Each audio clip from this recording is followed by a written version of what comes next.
aku doyan sama horor udah dari dulu sih, kayak ada tantangannya sendiri. Dulu sebenarnya pernah nggak pengen main horor lagi gitu, karena kayak ternyata horor tuh susah, kayak my timing dan lain-lain, teriak juga nggak bisa, suaranya berat gitu. Tapi selama tiba-tiba aku ketemu beberapa director sudah akhirnya menemukan cara menikmatinya, akhirnya kayak udah nikmat aja gitu main di horor. Tapi maksudnya pilih-pilih nggak sih, walaupun horor kan kadang kan ada horor yang jelek, yang bagus gitu.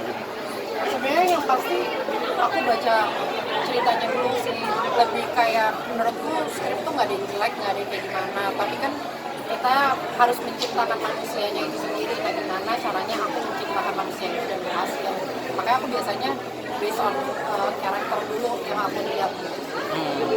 Kalau untuk ceritanya sendiri harus yang seperti apa sih? Ini untuk horor mungkin ya, karena kan horor semakin banyak gitu setelah banyak yang ditonton gitu, ceritanya hampir mirip. Aku nggak ada yang harus kayak gimana sih, tapi kalau sebisa mungkin nggak ada karakter yang sama persis sama yang pernah aku lakuin ya. Dan kalau ditanya kenapa suka main horor, mungkin salah satunya karena emang aku suka banget sama dunia permistisan.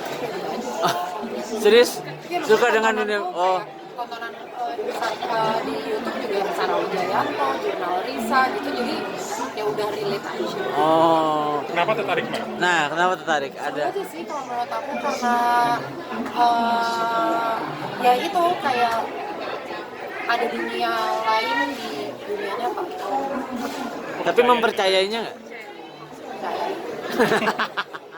Selama syuting film horor mungkin memang tantangan terberatnya tuh ketika adegan apa sih, mungkin ketika diminta apa gitu.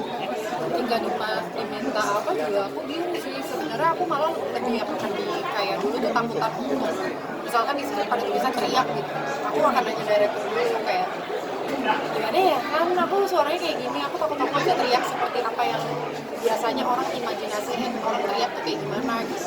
Tapi ternyata aku ngerasa ketika aku ngejalanin magicnya aja, biarin aja magicnya jalan gitu. Dan kayak kemarin aku sempat di Ivana gitu, ada satu adegan gitu yang sebenarnya tadinya tuh aku takut aku mau teriak, aku teriak ya kayak ngalir aja gitu. Yang lebih ketakutan kayaknya lebih masalah teriak daripada hantunya. Serius. Iya deh kayaknya.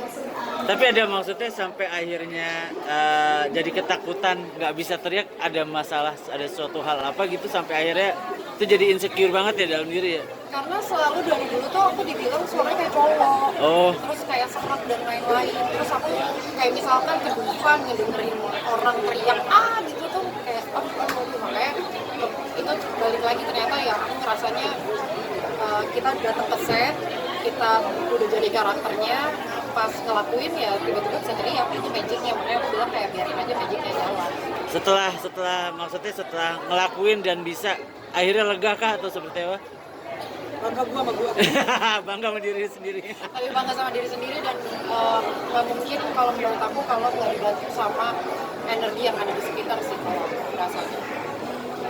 Energi yang ada di sekitar maksudnya dengan apa mistis Enggak juga, maksudnya kayak energi dari para cast sama krunya saling membantu satu sama lain, nggak ada yang saling gimana-gimana, pressure-nya juga nggak berasa dan lain-lain. Jadi aku merasa jalannya lebih lancar.